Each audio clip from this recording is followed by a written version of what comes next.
요즘 조기 은퇴라는 말 정말 많이 들리죠. 평생 직장이라는 개념이 점점 사라지고 파이어족 FIRE 퍼넨셜 인디펜던스, 리타이 얼리 같은 트렌드도 생겨나면서 사람들은 최대한 일찍 경제적 자유를 이루고 싶어 해요. 언뜻 들으면 50대나 60세 즈음의 일은 이제 끝. 여행도 다니고 취미생활하며 편히 살자 하는 꿈이 아주 멋있고 또 가능해 보이잖아요. 그런데 실제로 조기 은퇴가 그리 쉽지만은 않고 만약 준비가 미흡하다면 환상이었던 꿈이 한순간에 악몽으로 바뀔 수 있답니다. 제가 왜 이런 얘기를 하냐면 우리 주변에 나도 은퇴만 하면 모든 게 다 편해질 줄 알았는데 하며 막막함에 허덕이는 분들이 의외로 많거든요. 특히 60세를 전후로 이제 어느 정도 모았으니 그만둬도 되겠지라는 생각으로 일을 접었다가 갑작스레 삶의 균형이 무너지고 경제적으로도 흔들리는 경우를 꽤 자주 봤어요. 오늘은 그분들의 이야기를 조금 전해드리면서 어떻게 하면 은퇴 준비를 조금 더 꼼꼼히 하고 은퇴 후에도 건강하고 안정적인 삶을 영위할 수 있을지 생각해 보려고 해요. 저도 누군가의 인생을 일방적으로 평가할 순 없지만 여러분께 작은 도움이 되길 바라는 마음입니다. 1. 조기 은퇴 왜 이렇게 매력적일까? 사람들이 조기 은퇴에 매료되는 가장 큰 이유 중 하나는 딱 쉬고 싶다, 지겹다, 자유를 누리고 싶다 같은 간절함 때문이 아닐까요? 평생을 직장에서 일하다 보면 정말 피곤하고 업무 스트레스도 많죠. 그러다 보면 언젠간 그냥 그만두고 푹 쉬고 싶다. 골프도 치고 여행도 다니고 손주들이랑 시간도 보내고 같은 상상이 머릿속에 펼쳐집니다. 그리고 요즘은 예전처럼 정년 60세 이런 공식이 무너져서 평생 다니던 직장에서 나오는 시점이 빨라지기도 해요. 어떤 분들은 권고사직이나 구조조정 등의 이유로 의도치 않게 일찍 나오는 경우도 있고요. 문제는 갑작스러운 은퇴 혹은 준비되지 않은 조기 은퇴가 불러오는 후폭풍이에요. 막상 은퇴 후 내가 하려던 일들이 생각만큼 잘 풀리지 않거나 경제적 여유가 부족해지면 삶의 활력도 떨어지거든요. 또 회사라는 조직에서 나를 필요로 해주던 그 느낌, 나는 여전히 쓸모 있는 사람이야 하는 자부심 같은 것도 사라져서 우울증이나 무기력증이 찾아오기도 해요. 그러다 보면 인간관계도 좁아지고 결국 혼자서 꿍꿍 앓고 지내는 분들도 많습니다. 지금부터 소개해드릴 3가지 사례가 그 현실을 조금이나마 보여줄 수 있을 것 같아요. 2. 사례 1. 내가 그렇게 준비가 안 된 줄 몰랐어. 김진호 가명 씨 이야기. 김진호 씨 62세, 가명는 55세 초반에 스스로 조금 일찍 은퇴해보자라는 결심을 했어요. 퇴직금과 그동안 모아둔 자산을 보면 이 정도면 되겠다 싶었대요. 게다가 부동산 시세도 계속 오를 거라고 믿었고 연금도 막연히 60세부터 나오면 얼마는 되겠지라고 생각했죠. 그러면서 직장 생활에 지친 김 씨는 58세가 되자마자 회사를 아예 그만두고 이제 내 삶을 즐길 때가 왔다라고 선언해버렸습니다.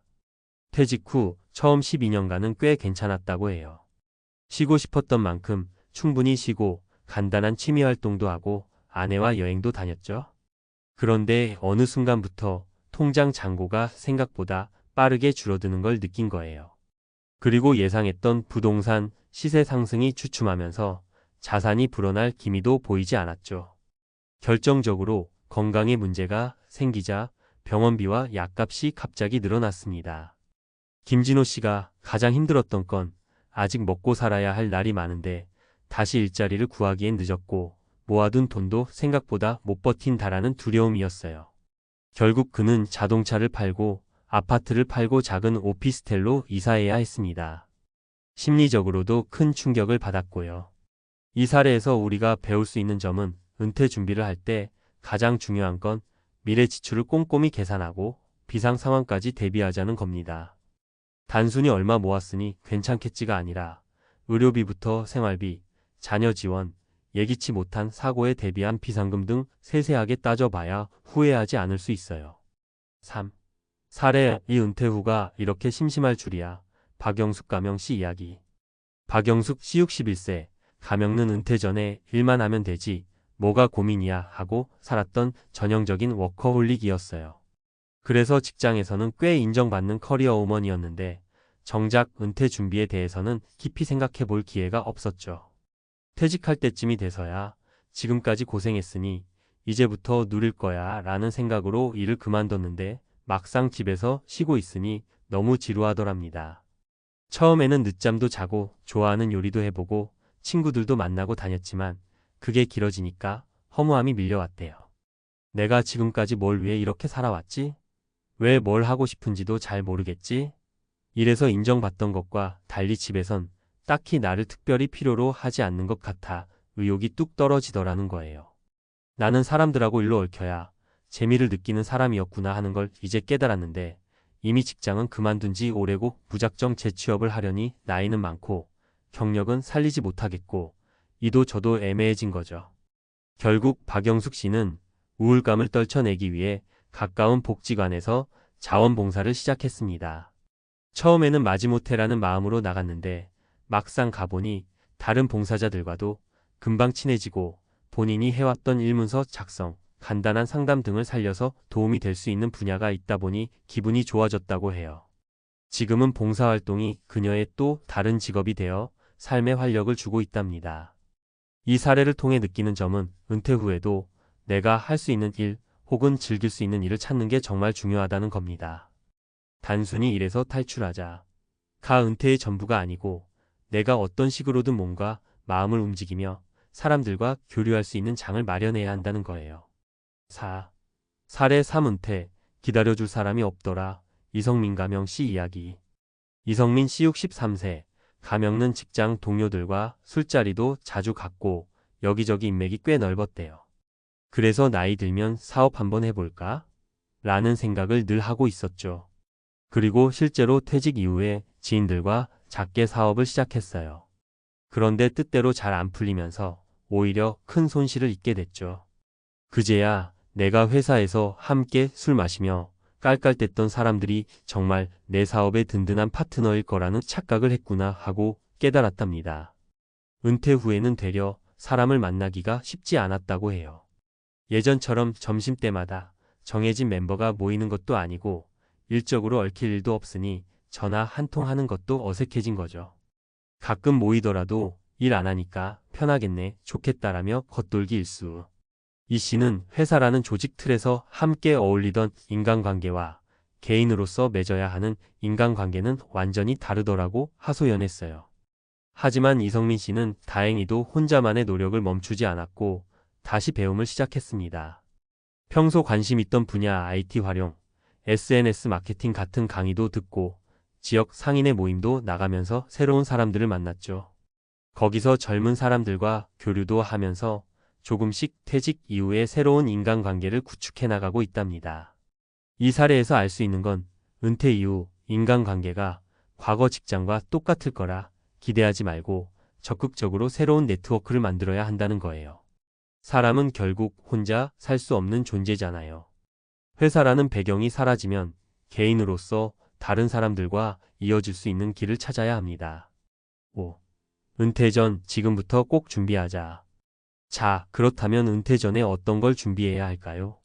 재무 계획, 어떤 지출이 있을지, 나의 자산은 어느 정도인지, 월 평균 생활비는 어떻게 써야 하는지, 모자랄 땐 어떻게 벌어야 할지 구체적으로 따져보는 게 중요해요.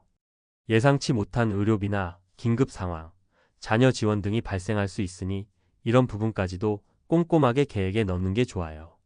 건강관리, 은퇴하고 가장 많이 걱정되는 게 건강이잖아요.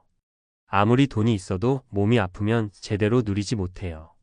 운동, 식습관 관리, 정기검진 같은 건 가능한 젊을 때부터 습관화하는 게 좋습니다. 관계 정립, 직장에서는 많은 사람들과 부딪히며 자연스럽게 관계를 형성하지만 은퇴 후엔 스스로 노력하지 않으면 사람을 만나기 어려워요. 그래서 취미활동, 봉사활동, 동호회 활동 등을 미리 탐색해보세요.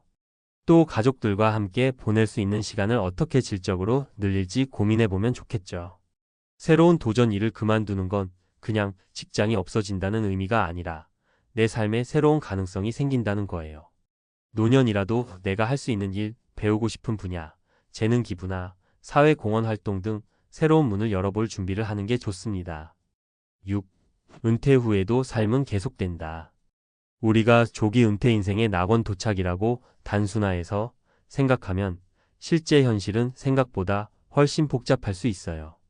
언젠간 누구나 일을 그만두고 또 다음 인생으로 넘어가야 하잖아요. 그 시기를 더 일찍 맞이한다고 해서 마냥 행복해지거나 아니면 무조건 불행해진다는 공식은 없습니다. 중요한 건 준비와 태도겠죠. 준비 재무적, 건강적, 관계적인 부분을 조기 은퇴를 한다면 더 일찍, 더 꼼꼼하게 해둬야 해요. 실제로 은퇴 후에 뭔가 문제 생기면 현역 시절처럼 수입을 쉽게 늘리거나 대처하기가 훨씬 어려우니까요. 태도 어차피 난 이제 끝났어 할 만큼 했어가 아니라 새로운 형태의 삶이 시작되었어. 이제 이 라이프 스타일에 맞는 내 역할과 목표를 찾아보자라는 긍정적인 태도가 필요해요. 사실 60세라고 해서 인생이 갑자기 멈추는 건 아니잖아요. 요즘은 100세 시대라고까지 하는데 60세면 아직 갈 길이 멉니다. 그리고 우리는 인생의 여러 단계에서 계속 배워가며 성장할 수 있어요. 은퇴는 단지 회사를 떠나는 시점일 뿐, 내 삶을 통째로 내려놓는 단계가 아니니까요. 7. 마무리하며 60세에 꽃길일 줄 알았다. 조기 은퇴자의 숨겨진 비참한 결말이라는 문장이 자극적으로 들릴 수도 있지만 사실 그 속에는 우리 모두가 한 번쯤 생각해 봐야 할 메시지가 담겨 있어요. 은퇴라는 게 남의 일이 아니라 누구에게나 찾아오는 인생의 큰 전환점이잖아요. 준비 없이 맞닥뜨리면 그 결말이 서글플 수 있지만 조금이라도 일찍부터 대비하고 내가 진정 원하는 삶을 그려간다면 꼭 비참한 결말로 끝나진 않을 거예요. 여러분도 아직 은퇴가 멀게 느껴지더라도 혹은 이미 은퇴를 했더라도 오늘부터 작은 한 걸음씩 시작해보면 어떨까요? 돈이든 취미든 사람 만나기든 어떤 방식이든 상관없어요. 내가 움직이고 계획을 세우고 노력하는 만큼 앞으로의 2030년 인생이 달라질 테니까요. 아직 늦지 않았습니다. 살다 보면 어떤 나이에도 어떤 상황에도 새로 시작할 기회는 열려 있어요. 조기 은퇴가 꼭 나쁜 선택이 아닌 것처럼 뒤늦게 준비를 시작해도 전혀 늦지 않아요. 삶은 계속되고 또 다른 기회들도 언제든 찾아옵니다. 그 기회들을 잡기 위해서는 내가 먼저 손을 뻗어야 해요. 여러분도 한번 오늘 이 글을 계기로 은퇴라는 인생 이벤트에 대해 다시 생각해 보시는 건 어떨까요? 그리고 필요하다면 전문가 조언도 받아보시고 친구나 배우자와도 깊은 대화를 나눠보세요. 우리 모두가 은퇴 후에도 살만하다. 아직 할 일이 많구나라는 마음으로 밝은 길을 걸어갈 수 있길 진심으로 바랍니다. 그게 60세든 65세든 혹은 70세든 말이죠. 은퇴는 분명 인생의 큰 전환점이지만 그 자체가 인생의 끝은 절대 아니니까요.